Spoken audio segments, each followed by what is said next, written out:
सभी शिक्षा साथियों को नमस्कार। जय हिंद, वंदे मातरम।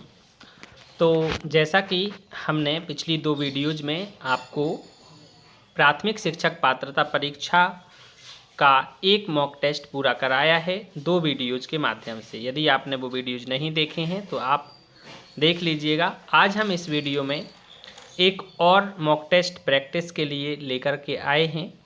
तो इसमें हम आपको पूरा क्वेश्चन 1 से लेकर के क्वेश्चन 150 तक पूरा बताएंगे, उत्तर सहित बताएंगे। और यदि आपको इस टेस्ट की लिंक चाहिए तो उसके लिए आप इस वीडियो के डिस्क्रिप्शन में जाकर के उस लिंक को प्राप्त कर सकते हैं। चलिए तो हम शुरू करते हैं अपना टेस्ट। तो हम लिंक पर जैसे ही क्लिक करेंगे तो हमारा इंटरनेट चालू होगा तो वो लिंक खुल जाएगी। जैसे ये लिंक है, इसको ओपन लिंक करेंगे तो ये खुल जाएगी। ठीक है, ये हमारे सामने खुल गया है। यहाँ पे हम देखेंगे कि इसमें पूरा कुल प्रश्न 150 हैं और समय 2.5 घंटे का मिलेगा, लेकिन हम इस वीडियो में आपको 1 घंटे में ही सारे क्वेश्चन कवर कराएंगे। ठीक है, प्रत्येक प्रश्न 1 अंक का है, नेगेटिव मार्किंग नहीं रहेगी। इसमें ये 5 विषय सम्मिलित किए गए हैं। चलिए शुरू करते हैं। तो हम यहाँ पे अपना नाम लिख देते हैं। आप सभी शिक्षक अपना अपना नाम लिखें। हमने यहाँ अपना नाम भर दिया है।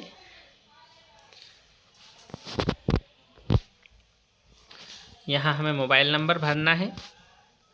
तो मोबाइल नंबर में हम 10 डिजिट कोई भी डाल सकते हैं। तो हमने 99 डाल दिए। यदि आपको अपना पूरा मोबाइल नंबर शेयर नहीं करना है तो ठीक है। अगला हमें ज़िले का नाम भरना है उसमें। तो ज़िले का नाम हम भर देंगे। जैसे हम छिंदवाड़ा ज़िले से हैं तो हम छिंदवाड़ा भर देंगे। जो भी जिस ज़िले से भरना चाहें कोई भी ज़िले का नाम भर सकते हैं, ऐसा कुछ नहीं है। अगला हम देखेंगे तो यहाँ पे अब हम नेक्स्ट पे क्लिक करेंगे।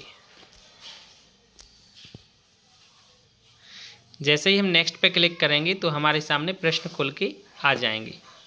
ठीक है, जैसे यहाँ पे पहला प्रश्न आ गया है बाल विकास एवं शिक्षा शास्त्र से। पहला पार्ट इसका है। तो बाल विकास की कौन सी अवस्था सामान्यतः 6 से 11 वर्ष के आसपास मानी जाती है।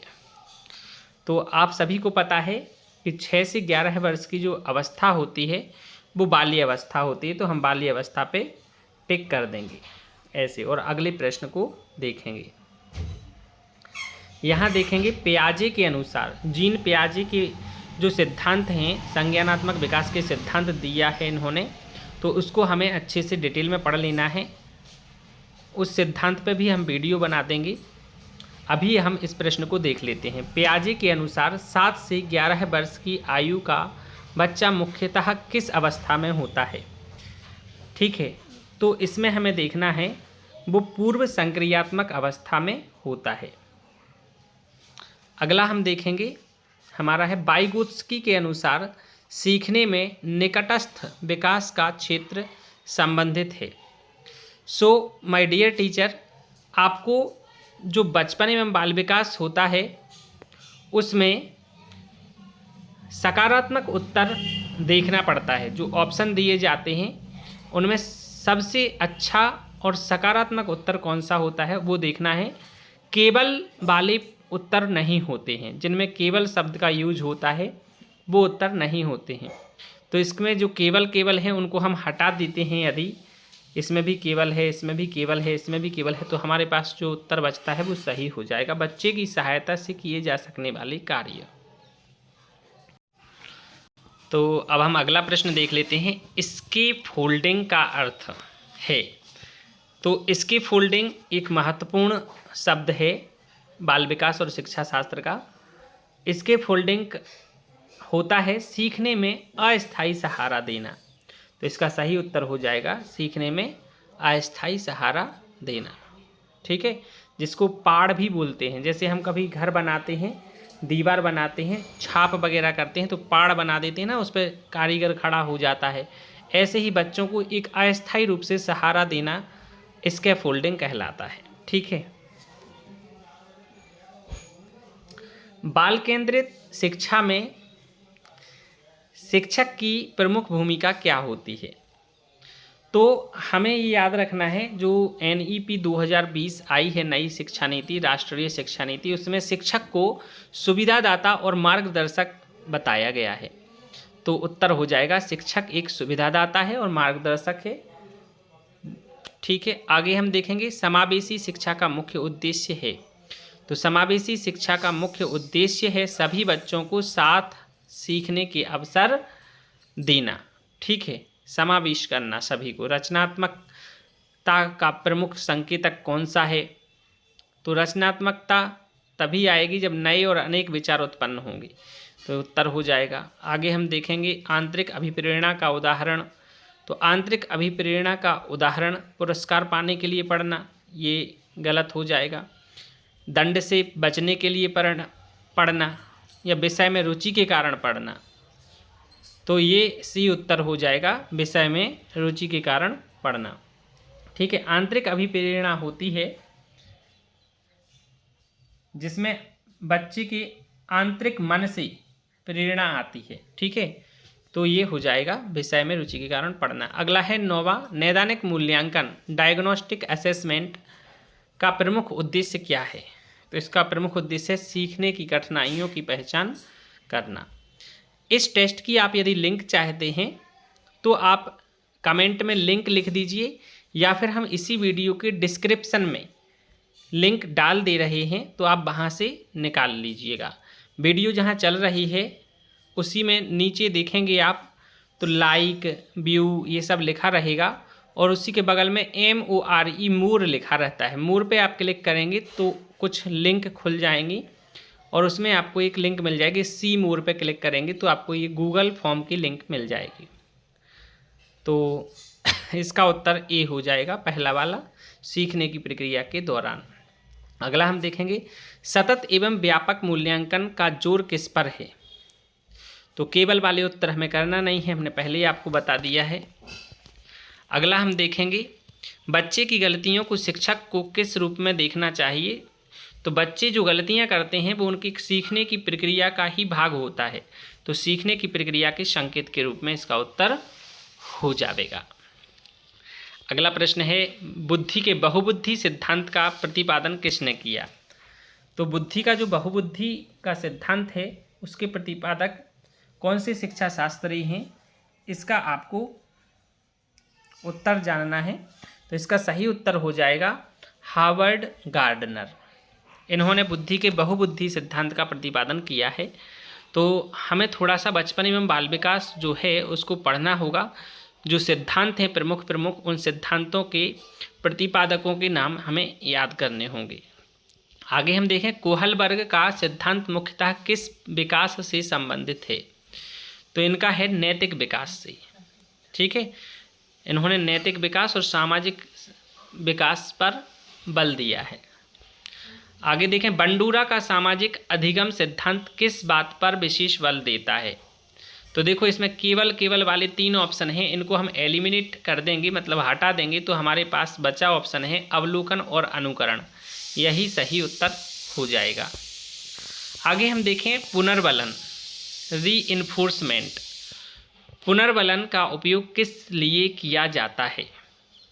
तो पुनर्बलन हम तब करते हैं, शिक्षक फिर से चैप्टर को बताता है, समझाता है बच्चों को, वांछित व्यवहार की संभावना बढ़ाने के लिए। उत्तर हो जाएगा। अगला है यदि बच्चा बार बार किसी अवधारणा में गलती करता है तो शिक्षक को सबसे पहले क्या करना चाहिए? तो शिक्षक को उसे दंडित करना, ये गलत हो जाएगा। बच्चे गलती करते हैं तो दंडित नहीं करना है और गलती के कारण को पहचानना है। ठीक है, तो उत्तर दूसरा हो जाएगा, गलती का कारण पहचानना, कि बच्चा क्यों गलती कर रहा है। कारण हम जान लेंगे तो कारण को ही ख़त्म कर देंगे तो बच्चा गलती करना बंद कर देगा। चलिए अगला है सहकारी अधिगम में क्या महत्वपूर्ण है? सहकारी मतलब होता है साझा, तो साझा लक्ष्य और सहयोग इसमें महत्वपूर्ण होता है। अगला है अधिगम के लिए सबसे उपयोगी प्रतिक्रिया कैसी होनी चाहिए? तो समय पर विशिष्ट और सुधार का मार्ग बताने वाली। अधिगम। 20वां प्रश्न है प्राथमिक कक्षा में खेल आधारित शिक्षण क्यों उपयोगी है? तो यह सीखने को सक्रिय और आनंददायक बनाता है। अगला है इससे शिक्षक को पढ़ाना नहीं पड़ता। तो जो नकारात्मक उत्तर हैं उनको नहीं हम लगाएंगे, हमारा पहला उत्तर ही सही हो जाएगा। यह सीखने को सक्रिय और आनंददायक बनाता है। बच्चे खेल आधारित शिक्षण में भी सीखते हैं। अगला प्रश्न है भाषा विकास में सामाजिक अंतरक्रिया का क्या महत्व है? तो इसका उत्तर हो जाएगा दूसरा, भाषा प्रयोग और अर्थ निर्माण के अवसर देती है। अगला है धीमी गति से सीखने वाले बच्चे के लिए उपयुक्त रणनीति क्या है? तो जो बच्चे धीमी गति से सीखते हैं उन्हें हमें थोड़ा एक्स्ट्रा टाइम देना होता है। तो इसका उत्तर हो जाएगा अतिरिक्त समय और उपयुक्त सहायता देना। अगला प्रश्न देखेंगे, प्रतिभाशाली बच्चे के लिए शिक्षक को क्या करना चाहिए? तो इसका उत्तर हो जाएगा प्रतिभाशाली जो बच्चे होते हैं उन्हें यदि हम सरल काम दे देते हैं तो वो बोरिंग महसूस करने लगते हैं। उनको थोड़ा सा चुनौतीपूर्ण और समृद्ध गतिविधियां देना होती हैं। चलिए, लैंगिक समानता आधारित कक्षा में शिक्षक को क्या करना चाहिए? लड़कियों और लड़कों को समान अवसर देना। बिल्कुल यही उत्तर हमारा सही हो जाएगा। अगला है बाल विकास को प्रभावित करने वाले प्रमुख कारक हैं। तो बाल विकास को प्रभावित करने वाले आनुवांशिकता और वातावरण दोनों होते हैं। अगला हम देखेंगे प्रश्न, रचनावादी दृष्टिकोण के अनुसार बच्चा अपने अनुभवों से ज्ञान का निर्माण करता है। अगला है ब्लूम के संशोधित वर्गीकरण में उच्च स्तर की संज्ञानात्मक प्रक्रिया कौन सी है? तो जो ब्लूम का वर्गीकरण है उसमें हमें देखना है कि उच्च स्तर की संज्ञानात्मक प्रक्रिया कौन सी है। तो ऑप्शन है हमारे पास याद करना, समझना, अनुप्रयोग और सृजन करना। तो इसका जो सही उत्तर है उच्च स्तर पे बच्चा सृजन करना शुरू कर देता है। तो इसका उत्तर हो जाएगा सृजन करना, क्रिएटिंग करना। ठीक है। अगला है मूल्यांकन में वैधता का अर्थ है। मूल्यांकन वैधता मतलब वैलिडेशन, उसकी वैलिडिटी। तो परीक्षा वही मापे जिसे मापने का उद्देश्य है। अगला है प्रश्न, एक अच्छे शिक्षक की सबसे महत्वपूर्ण विशेषता कौन सी है? तो बच्चों की आवश्यकताओं को समझकर शिक्षण में बदलाव करना, यही एक अच्छे शिक्षक की पहचान होती है। बाल विकास का तीसवां और आखिरी प्रश्न है, कक्षा में विविधता का सर्वोत्तम उपयोग कैसे किया जा सकता है? तो इसका उत्तर है विभिन्न अनुभवों और क्षमताओं को सीखने के संसाधन की तरह उपयोग करना। ठीक है। तो चलिए अब हम अगले विषय की तरफ बढ़ते हैं। हमारा विषय अगला है हिंदी। इसको हम नेक्स्ट पे क्लिक करेंगे तो हमारा अगला विषय यहाँ पे खुल के सामने आ जाएगा, विषय हिंदी। तो यहाँ देखते हैं कमल शब्द में कितने वर्ण हैं। कमल शब्द में कितने वर्ण हैं? तो 3 वर्ण हैं। तो हम इस पे 3 पे सही कर देंगे। आगे हम देखेंगे हमारा अगला प्रश्न है, सुंदर का विलोम शब्द है। तो सुंदर का विलोम शब्द इसमें कुरूप हो जाएगा। जो हमारे ऑप्शन हैं उनमें कुरूप हो जाएगा। आगे हम देखें जल का पर्यायवाची कौन सा है? अग्नि, नीर, पवन, धरती। तो उत्तर है सही नीर। अगला है आँखों का तारा मुहावरे का अर्थ है बहुत प्रिय होना। ठीक है। आगे हम देखें 9 2 11 होना का अर्थ है भाग जाना। अगला देखेंगे राम ने पत्र लिखा, इस वाक्य में कर्ता कौन है? तो उत्तर है राम। कर्ता कहलाता है जिसके बारे में वाक्य में बात की जाती है या जो वाक्य में काम करता है। तो पत्र लिखने का काम किसने किया है? राम ने। आगे देखें सीमा बाजार गई, वाक्य में क्रिया कौन सी है? तो गई। ठीक है। आगे हम देखें लड़कियां खेल रही हैं, में लड़कियां कौन सा शब्द भेद है? शब्द भेद हमें देखना है। तो लड़कियां संज्ञा है। ठीक है। आगे देखें वह बहुत तेज दौड़ता है, में बहुत क्या है? तो बहुत है क्रिया विशेषण। ठीक है। क्रिया की विशेषता बताता है कि क्रिया, दौड़ने की क्रिया कैसे हो रही है? बहुत तेज। तो इसमें बहुत और तेज दोनों क्रिया विशेषण हैं। आगे हम देखें नीला आकाश, में नीला क्या है? विशेषण है। आगे देखें, मैं किस प्रकार का सर्वनाम है? तो मैं, हम, तुम, वह, ये पुरुषवाचक सर्वनाम कहलाते हैं। तो इसमें उत्तर हो जाएगा पुरुषवाचक। किताबें शब्द का एक वचन है, किताब। बहुत ही सरल पेपर है और आप इसकी प्रैक्टिस अच्छे से करें। अगला है लड़का का स्त्रीलिंग, लड़की हो जाएगा।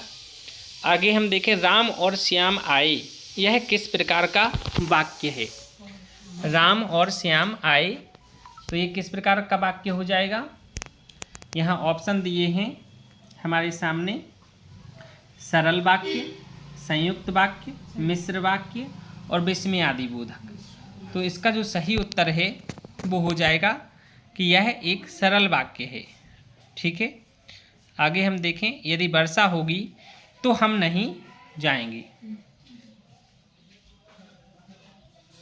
तो यह, इसमें भी वाक्य का प्रकार पूछा है, वर्षा होगी तो हम नहीं जाएंगे, इसमें भी ऑप्शन वही हैं। तो यह है मिश्र वाक्य, क्योंकि इसमें कंडीशन दी गई है कि यदि वर्षा होगी तो हम नहीं जाएंगे, तो ये मिश्र वाक्य हो जाएगा। आगे हम देखें, असफल शब्द में उपसर्ग है, तो उपसर्ग आगे लगते हैं मूल शब्द में, तो अ उत्तर हो जाएगा इसका। आगे हम देखें, सुंदरता में प्रत्यय पूछा है, प्रत्यय पीछे लगते हैं, मूल शब्द को अलग कर दें तो सुंदर हटा दें तो ता बचेगा।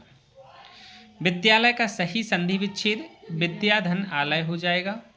आगे हम देखें, राजपुत्र में कौन सा समास है? तो तत्पुरुष है, क्योंकि राजा का पुत्र इसका समास विग्रह होगा।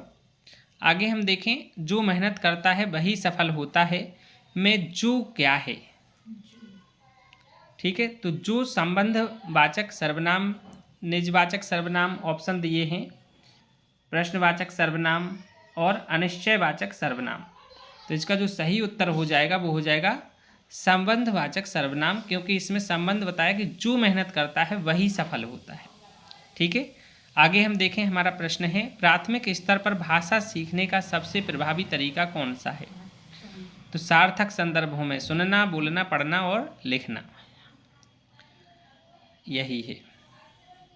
अगला है, पठन कौशल विकसित करने के लिए कौन सी गतिविधि अधिक उपयोगी है?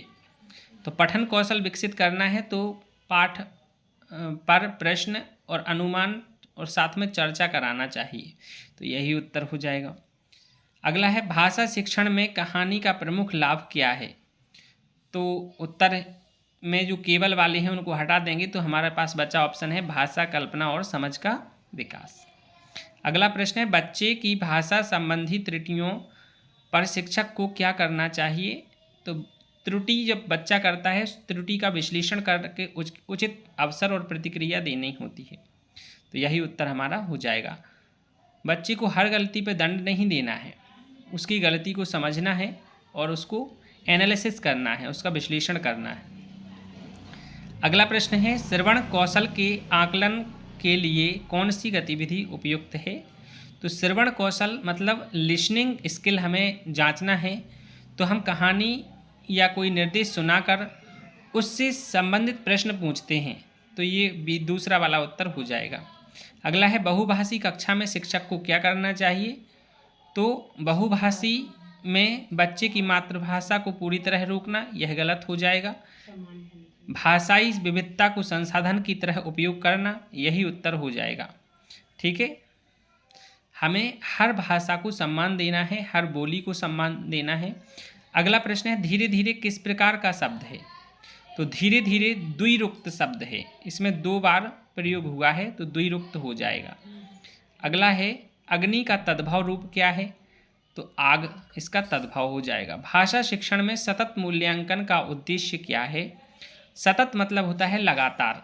ठीक है, तो सीखने की प्रगति समझकर शिक्षण में सुधार करना। अगला और अंतिम प्रश्न है हिंदी का, प्राथमिक स्तर पर व्याकरण सिखाने का बेहतर तरीका कौन सा है? तो प्रयोग और संदर्भ के माध्यम से नियमों की समझ विकसित करना, ये हमारा उत्तर हो जाएगा। अगला हम विषय निकालेंगे, नेक्स्ट पर क्लिक करेंगे तो हमारा अगला विषय अंग्रेजी यहाँ पे आ जाएगा निकल करके। तो अब हम इंग्लिश विषय को देख लेते हैं। यहाँ बहुत ही आसान और सरलता से समझाया गया है। क्वेश्चन नंबर 61 है, choose the correct plural form of child. तो चाइल्ड का प्लूरल हमें एस लगा करके प्राप्त नहीं करना है, चाइल्ड्स कर देंगे तो गलत हो जाएगा, चिल्ड्रन होता है इसका। तो चिल्ड्रन हमें याद कर लेना है। कुछ वर्ड्स की प्लूरल इंग्लिश में याद किए जाते हैं, जैसे टूथ का टीथ होता है ना, तो ऐसे हमें याद करना है। अगला है choose the सिनोनियम of happy. Happy मतलब होता है खुश, तो इसमें जॉयफुल इसका आंसर हो जाएगा। आगे देखें, choose the antonym of early. तो अर्ली का एंटोनिम मतलब विलोम शब्द, एंटोनिम और अपोजिट मतलब विलोम शब्द होता है, तो अर्ली का एंटोनिम लेट हो जाएगा। नेक्स्ट है choose the correct article. He is blank honest man. अब हमें यहाँ देखना है, हमारे शिक्षक साथी ध्यान दीजिए, ये जो हॉनेस्ट लिखा है इसको हम ऑनेस्ट पढ़ते हैं, यहाँ एच साइलेंट है इसलिए इसको हम क्या पढ़ रहे हैं, ऑनेस्ट। और यहाँ ऑनेस्ट पढ़ने से हमारा पहला अक्षर जो है वो स्वर आया है, इसलिए हम इसमें एन भरेंगे। ठीक है, he is an honest man, वह एक ईमानदार आदमी है। अगला प्रश्न है choose the correct preposition. The book is blank the table. Book table पर है तो ऑन आएगा। अगला है choose the correct verb. She blank to school every day. जब भी एवरी डे की बात होती है तो हम प्रेजेंट इंडेफिनिट टेंस को भरते हैं, तो गोज आ जाएगा इसमें, she goes to school every day. Next है choose the past tense of write. Write verb का पास्ट टेंस पूछा है तो रॉट हो जाएगा। अगला है choose the correct sentence. Option है ही डोंट लाइक, तो ही के साथ डू नहीं आता इसलिए गलत हो गया। ही डजंट लाइक्स, अब जब डज लगाया है तो वर्ब में एस नहीं लगना था, ये भी गलत हो गया। ही डजंट लाइक टी, ये तीसरा हो जाएगा। ठीक है, सही। थोड़ी सी हमें टेंस समझना होंगे इसके लिए।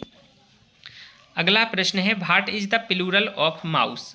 तो माउस का जो प्लूरल है वो माइस होता है, माउसिस नहीं होता, यही तो हमें याद करना है। ठीक है, अगला है choose the correct pronoun. Reena and I R friends. तो रीना एंड आई का प्लूरल होता है वी, तो यहाँ आंसर हो जाएगा वी। ठीक है, आई का प्लूरल क्या होता है, आई मतलब मैं और वी मतलब हम, तो यहाँ वी स्टडी टुगेदर, हम साथ साथ पढ़ते हैं। अगला हम देखेंगे choose the correct comparative form of good.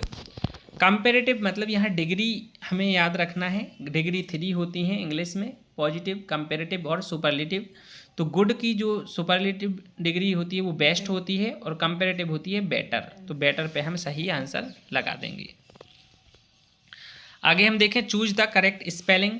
अब यहाँ पे हमें स्पेलिंग सही जिस शब्द में है वो हमें सही लगाना है। तो यहाँ ब्यूटीफुल शब्द की स्पेलिंग दूसरे नंबर की सही है, VEAUTIFUL।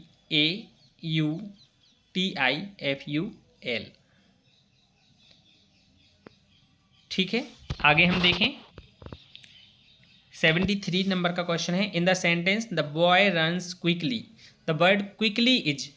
तो माय डियर टीचर्स, यहाँ हमें देखना है जो ly लगा होता है जिन शब्दों में जनरली वो एडवर्ब होते हैं, तो हमारा आंसर डी हो जाएगा, एडवर्ब। आगे देखें हम choose the correct question word. Blank do you live. ठीक है, तो सही क्वेश्चन वर्ड का हमें इस्तेमाल करना है, तो वेयर डू यू लिव हम कर देंगे। अगला है choose the correct form. I blank a book now. So now शब्द लिखा है तो वो प्रेजेंट कंटिन्यूअस में चला जाएगा, नाउ मतलब होता है अभी, तो I am reading, am reading इसमें आ जाएगा, I am reading a book now. Next है the choose the correct passive form. Ravi writes a letter. तो यहाँ हमें पैसिव बताना है, तो इसका पैसिव बनेगा a letter is written by Ravi. तो जो भी ऑप्शन होगा इसका वो हम कर देंगे, a letter is written by Ravi, A वाला ऑप्शन इसका सही हो जाएगा। ठीक है, आगे हम देखें choose the correct conjunction. Conjunction होते हैं जो दो वाक्यों को, दो सेंटेंसेस को जोड़ते हैं। आई वॉज टायर्ड, मैं थका हुआ था। आई कंटिन्यूड वर्किंग, और मैं काम करता रहा, तो यहाँ बट का यूज हो जाएगा। ठीक है, मैं थका था लेकिन फिर भी काम करता रहा। आगे हम देखें, what does begin mean. Begin का मतलब होता है शुरू करना, तो यहाँ ऑप्शन है फिनिश, ये गलत हो जाएगा। फिनिश मतलब ख़त्म करना होता है, स्टार्ट हो जाएगा इसका सही आंसर। नेक्स्ट है, choose the correct sentence in the past tense. Past tense में सही सेंटेंस हमें देखना है, तो यहाँ हो जाएगा दे प्लेड क्रिकेट यस्टरडे, यही आंसर हमारा सही हो जाएगा। अगला हम देखेंगे, चूज द करेक्ट आर्टिकल। तो सन के पहले विलैंक है तो दा लगा देंगे, क्योंकि सन, मून, जितने भी आकाशीय पिंडों के नाम आते हैं उनमें हम सबसे पहले दा लगाते हैं। पहाड़ों के नाम के पहले, नदियों के नाम के पहले, जो फेमस बिल्डिंग्स हैं उनके नाम के पहले हम दा का उपयोग करते हैं, क्योंकि जो दा है वो एक निश्चित अग्र शब्द है, डेफिनेट आर्टिकल है। चलिए 81 नंबर का क्वेश्चन है, which skill is mainly involved in understanding spoken language. तो स्पोकन लैंग्वेज में कौन सा स्किल इन्वॉल्व होता है मुख्य रूप से, तो वो होता है हमारा कौन सा, लिसनिंग, रीडिंग। 4 ऑप्शन है हमारे पास, इन 4 ऑप्शन में से हमें बताना है। अगला ऑप्शन है राइटिंग और फिर ड्राइंग। तो यहाँ ड्राइंग और राइटिंग का कोई रोल नहीं रहेगा, और रीडिंग से भी स्पोकन नहीं होता है, सुनकर के बच्चा सीखता है, तो इसमें आंसर हो जाएगा हमारा लिसनिंग। ठीक है, आगे हम देखेंगे, which activity best develops speaking skill in a primary English classroom. तो प्राइमरी इंग्लिश क्लासरूम में पेयर कन्वर्सेशन करानी होती है। जब बच्चा एक दूसरे से कन्वर्सेशन करता है तो वो सीखता है, स्पीकिंग स्किल डेवलप करता है। अगला है, a teacher should correct every spoken error immediately because. तो इसका आंसर हो जाएगा it may interrupt communication and confidence. ठीक है, क्योंकि यदि तुरंत सही नहीं कराएंगे तो फिर उससे कम्युनिकेशन और कॉन्फिडेंस इंटरप्ट होगा बच्चे का। अगला क्वेश्चन है, which is a useful pre reading activity. तो इसका आंसर हो जाएगा predicting from the title and pictures. अगला प्रश्न है, फोनिक्स। फोनिक्स और फोनेटिक्स साउंड से संबंधित होते हैं, हमने पिछली वीडियो में भी बताया है। तो इसका आंसर हो जाएगा साउंड्स एंड लेटर्स। ठीक है, phonics mainly helps children to understand the relationship between sounds and letters. अगला है, vocabulary is best developed when new words are. तो वोकेबलरी बहुत अच्छे से डेवलप होती है जब नए वर्ड्स को हम क्या करते हैं, रिपीटेडली यूज करते हैं इन अ मीनिंगफुल कंटेक्स्ट। ठीक है, तो ये बी वाला आंसर हो जाएगा। अगला प्रश्न है, which activity best assesses listening comprehension. Listening comprehension मतलब सुनने की समझ को सबसे अच्छा एसेस कौन सी एक्टिविटी करती है, तो आंसर हो जाएगा listening to a short passage and answering questions. एक छोटे पैसेज को बच्चों को सुनाना और उस पैसेज पर आधारित आंसर पूछना, क्वेश्चन करना। ठीक है, नेक्स्ट है, in a multilingual classroom the teacher should. अब मल्टीलिंगुअल मतलब बहुभाषी कक्षा है, उसमें टीचर को क्या करना चाहिए, तो हर भाषा को एक रिसोर्स की तरह लेना चाहिए सकारात्मक रूप से। तो use learners linguistic resources positively. Okay, next है, which approach gives learners maximum opportunity to use English meaningfully. तो यहाँ पे कौन सी अप्रोच है जो मीनिंगफुली लर्नर्स को यूज करने में अपॉर्चुनिटी देती है अधिकतम। तो यहाँ ऑप्शन हम देखेंगे, हमारे सामने ऑप्शन है communicative approach, translation of every word, lecture only approach और कॉपिंग अप्रोच। तो हमारा सही उत्तर हो जाएगा कम्युनिकेटिव। कम्युनिकेटिव में क्या होता है, बच्चा सीखता है, बातचीत करता है। अगला और आखिरी प्रश्न है अंग्रेजी का, the main purpose of language assessment should be to. दूसरा है identify learning progress and improve teaching. अब जैसे ही हम नेक्स्ट पे क्लिक करेंगे तो हमारा अगला विषय गणित खुल जाएगा। तो ये हमारा गणित विषय है, इसको हम देख लेते हैं। हमारे सामने प्रश्न हैं, बहुत सरल सरल हैं। इन प्रश्नों को हम कर सकते हैं, इसको बस जोड़ना बस है, ठीक है ना। तो इसका आंसर जो हो जाएगा वो हमारा 85 हो जाएगा, जोड़ लेंगे आप। इसको घटाना है तो क्या उत्तर आएगा, जैसे यदि मान लो ऐसे में सीधे सीधे घटाते नहीं बन रहा तो हम ऐसा लिख के भी इसको घटा सकते हैं, ठीक है। तो हम घटा देंगे तो हमारा उत्तर जो है वो क्या हो जाएगा, 57, इसका उत्तर आ जाएगा। आगे हम देखें 24 का गुणा 6 में करना है या 6 का 24 में, दो में से कुछ करें तो 24 छक्के 144 होता है। आगे इसमें 12 से भाग देना है 144 में, तो 12 ही आएगा उत्तर, भाग दे लेंगे। इसका 0.75 हो जाएगा दशमलव रूप में। दशमलव में कैसे बदलेंगे, ऊपर की संख्या में हम भाग देते हैं नीचे की संख्या से, तो 4 से भाग 3 में जाएगा नहीं, तो 0 दशमलव लगा देंगे और यहाँ 0 लगा देंगे, ठीक है। तो हम 4 7 28 हो जाएगा और फिर 2 बचेगा, घटा देंगे तो फिर 0 लगा देंगे दशमलव के बदले, ठीक है। दशमलव लगा दिया तो एक 0 हम हमेशा ले सकते हैं, 4 पंचे 20, तो यहाँ 75, 0.75 आ जाएगा। आगे देखें 0.5 को भिन्न में लिखना है तो इसको हम 1/2 लिख सकते हैं।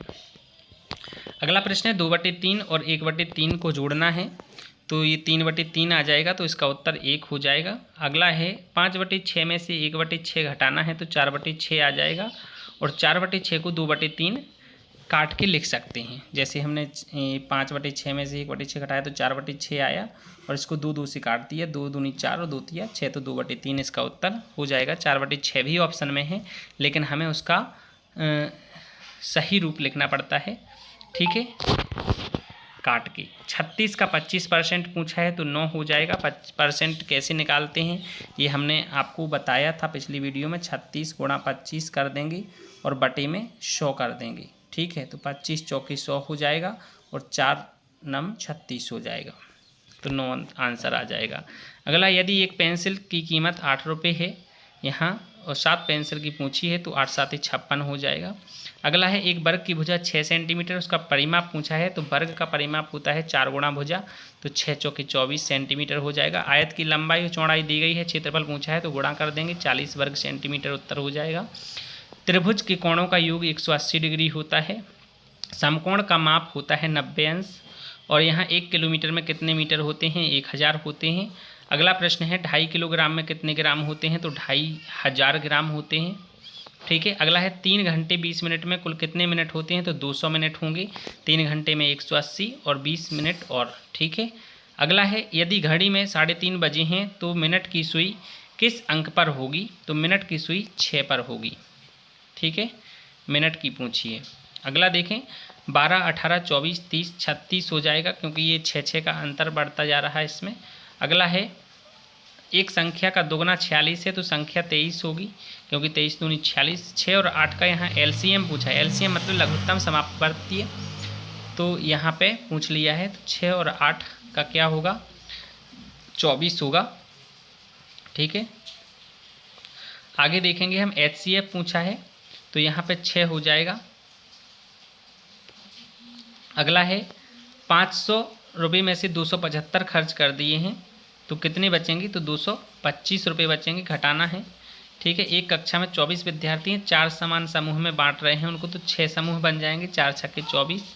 अगला प्रश्न है एक भिन्न में अंश 3 है तो 3/5 इसकी भिन्न बन जाएगी। हर को नीचे लिखते हैं। प्राथमिक गणित में ठोस वस्तुओं का प्रयोग क्यों उपयोगी है, तो इसका उत्तर केवल वाले हटा देंगे, नकारात्मक प्रश्न हटा देंगे, तो उत्तर हमारा सही। अवधारणाओं को अनुभव से समझने में सहायता करता है। पूरा वीडियो जरूर देखना है। अगला है 52 में से 28 हटाए 36 किया बच्चे ने, तो शिक्षक की सर्वोत्तम पहली प्रतिक्रिया क्या होगी, तो उसकी रणनीति समझकर त्रुटि का स्रोत खोजने देना, ठीक है। गलत किया है बच्चे ने तो हमें गलती को गलत कहकर बैठा नहीं देना है, उत्तर बता नहीं देना है, दंड नहीं देना, उसको समझना है कि उसने कैसे किया, उसके सामने बुला के करवाना है कि बताओ फिर से करो कैसे किया तुमने, फिर उसको समझाना है बच्चे को, ठीक है। अगला प्रश्न है गणितीय समस्या समाधान में सबसे महत्वपूर्ण क्या है, तो ये रणनीति, तर्क और उत्तर की जांच। अगला प्रश्न है भिन्न की अवधारणा सिखाने के लिए कौन सी गतिविधि सबसे उपयुक्त है, तो ये है कागज वस्तुओं को समान भागों में बांटना। अगला प्रश्न है प्राथमिक गणित में मानसिक गणना विकसित करने के लिए क्या उपयोगी है, तो उत्तर ए हो जाएगा। अगला हम देखेंगे विषय पर्यावरण। पर्यावरण विषय हम देख लेते हैं। यहाँ खुल गया है 121 क्वेश्चन। पौधों में प्रकाश संश्लेषण मुख्यतः किस भाग में होता है? प्रकाश संश्लेषण पौधों में भोजन बनाने की विधि कहलाती है, जो कि पत्ती में भोजन बनता है। ठीक है, पौधों को प्रकाश संश्लेषण के लिए मुख्यतः किस गैस की आवश्यकता होती है? तो ये कार्बन डाइऑक्साइड का उपयोग करते हैं और ऑक्सीजन को छोड़ते हैं। अगला है मानव शरीर में रक्त पंप करने वाला अंग कौन सा है? तो हृदय है। मानव शरीर की बात हो रही है। अगला है सूर्य किस दिशा में उगता हुआ दिखाई देता है? तो पूर्व दिशा में। अगला है पृथ्वी का प्राकृतिक उपग्रह चंद्रमा है। जल का भाप में बदलना बाष्पीकरण कहलाता है। जल वाष्प के ठंडा होकर जल की बूंदों में बदलने की प्रक्रिया क्या कहलाती है? संघनन कहलाती है। अगला हम देखें पीने योग्य जल को क्या कहते हैं? तो पेयजल कहते हैं। मलेरिया किसके काटने से फैलता है? तो आप सबको पता है, मादा एनाफ्लीज मच्छर। ठीक है, संतुलित आहार में क्या शामिल होना चाहिए? तो विभिन्न पोषक तत्व और वो उचित मात्रा में। अगला है विटामिन सी का अच्छा स्रोत। तो जो खट्टे पदार्थ होते हैं वो विटामिन सी के होते हैं। ठीक है, तो यहाँ नींबू है। आयरन की कमी से एनीमिया बीमारी होती है। ठीक है, अगला है कचरे को कम करने का सबसे अच्छा तरीका कौन सा है? तो कम उपयोग, पुनः उपयोग और पुनर्चक्रण, यही उसका सबसे अच्छा तरीका है। अगला है वायु प्रदूषण का प्रमुख स्रोत पूछा है, तो वाहनों का धुआं हो जाएगा। अगला देखेंगे हम, तो जन संरक्षण के लिए कौन सा उपाय उचित है? तो वर्षा जल संचयन इसका उत्तर हो जाएगा। अगला देखेंगे खाद्य श्रृंखला में उत्पादक सामान्यतः कौन होते हैं? तो खाद्य श्रृंखला जो होती है हरे पौधों से शुरू होती है और उत्पादक इनको इसलिए कहते हैं क्योंकि ये किसी पर निर्भर नहीं होती, ये अपना भोजन स्वयं बनाते हैं और उत्पादन करते हैं। मधुमक्खियाँ फूलों से क्या एकत्रित करती हैं? तो मधुरस और परागकण एकत्रित करती हैं। अगला है पृथ्वी पर अधिकांश जल कहाँ पाया जाता है? तो महासागरों में पाया जाता है। रेगिस्तान की जलवायु सामान्यतः कैसी होती है? तो ये रेगिस्तान की शुष्क होती है। ठीक है, आगे हम देखें भारत में मानसून मुख्यतः किससे जुड़ा है? तो मौसमी पवनों और वर्षा से। अगला एबीएस का प्राथमिक स्तर पर मुख्य उद्देश्य क्या होना चाहिए? बच्चों को उसके प्राकृतिक और सामाजिक परिवेश से जोड़ना, केवल वाले उत्तर नहीं करना। बच्चों को पौधों की विविधता समझाने के लिए सबसे अच्छी गतिविधि स्थानीय पौधों का अवलोकन और वर्गीकरण।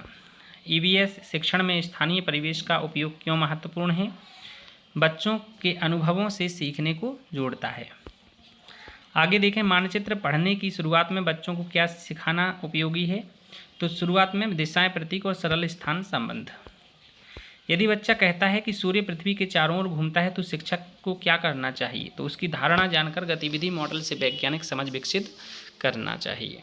अगला है स्वास्थ्यकर स्वच्छता व्यवहार का उदाहरण है खाने से पहले हाथ धोना। अगला देखेंगे हम विविध जैव विविधता का अर्थ है जीवों और पारिस्थितिक तंत्रों की विविधता। अगला प्रश्न देखेंगे ईबीएस में परियोजना कार्य का प्रमुख लाभ क्या है? तो ये अनुभव, खोज और समस्या समाधान के अवसर देना। अगला प्रश्न देखेंगे पर्यावरण संरक्षण में वृक्षों का एक महत्वपूर्ण योगदान है। वे कार्बन डाइऑक्साइड को अवशोषित कर ऑक्सीजन छोड़ते हैं वृक्ष। देखेंगे हम 150वां और आखिरी प्रश्न है प्राथमिक स्तर पर ईवीएस का मूल्यांकन किस प्रकार होना चाहिए? तो इसका उत्तर है अवलोकन, गतिविधि, बातचीत और लिखित कार्य सहित विविध तरीकों से। सो हमारे प्रिय शिक्षक साथी, यह पूरा पेपर हमने आज किया, इसको हम सबमिट करके अपना स्कोर देख लेंगे। जैसे ही हमने सबमिट किया यहाँ व्यू स्कोर पे हम क्लिक करेंगे तो हमारा स्कोर दिख जाएगा। अच्छा, इसमें 2 प्रश्न गलत हो गए हैं, तो अब हम उन गलत प्रश्नों को भी देख लेते हैं।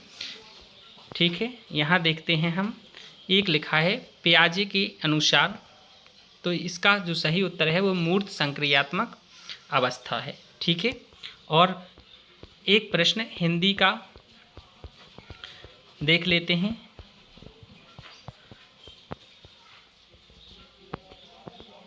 कौन सा गलत हुआ है और भी देख लेते हैं। यह है राम और श्याम, चूँकि ये सरल वाक्य ही है लेकिन इसको संयुक्त बताया है। ठीक है, तो कुछ कुछ इसमें गलतियां हो गई हैं, इसको अपन देख लेंगे, बाकी ठीक है।